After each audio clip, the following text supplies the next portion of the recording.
Poi ke pasar membawa piti 200,000. Ha, ke balai lo calua. Sajak balik dari kampung lunado poi ke pasar belanja le do. Dak ado ci olah je bahan alat dapur di rumah dah. Baru si bona kulkas kami kini. Dak dikecek ndak ado ci olah je do. Laya do bawang merah dan sudah bakubak kosa kotak. Lah mulai tobik lo urek Tu beko wak dak boleh bawang merah le do. Selain dari bawang merah wak boleh ke pasar beko le. Sabolun barang kek ke pasar lawak bikin apa nang kadi buat sambal hari kini. Jadi hari kini awak akan membuat gulai jorang bakinco jo tolu. Tu langsung aja awak agas ondara awak aran lah kapal ondara ke pasar langsung. Kini awak pergi ke pasar seorang aja nye anak-anak gadi lah poi jo papai. Tu kok ada nambah tanyo dak kalau dak ke dapur tu abak apa makan yo kami boleh je lah sambal kami masak nasi di rumah tu kami boleh sambal jadi je di luar. Tu dak kalau mau bagai lo dek awak manggas onda do lah tiba awak di pasar nampak tamu kali awak tuju tompek orang menjual sayur-sayur. Baru turun je dari onda baru lah nampak dek awak lado gancak-gancak godang berarti lado ko lai dak podeng do. Awak pilih-pilih lah lado awak boleh 1/2 kilo. Nan bawang merah lah ado di rumah tako tapi bawang putih dak ado do awak boleh lo bawang putih 1/2 kilo. Detail rogo yo dak takosi dek awak do cuman yo di totalan aja dek orang tukang jualnya. Tu awak ambil lo towong sakonda ati awak ambil aja nya berado kolabori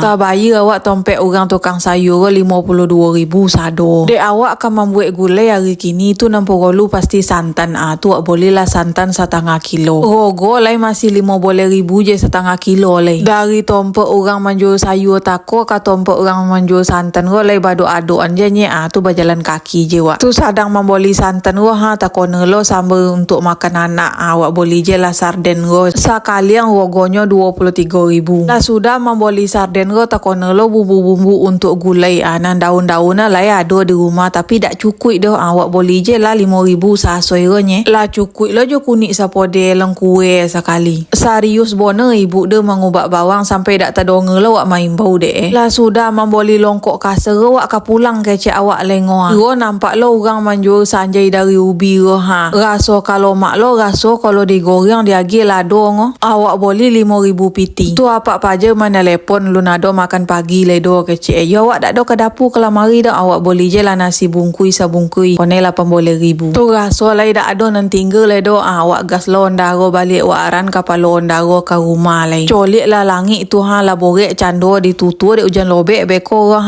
bahasa kuyuk awak balik dek eno. Tu dek rintang di rumah lampir lo lupa awak maspil berapa piti balik dari pasar tako. Alhamdulillah lai bolobi piti awak di ariko 82,000. Sampai di siko je video awak lo gesa awak ke dapur cek luar. Terima kasih yang lah nonton.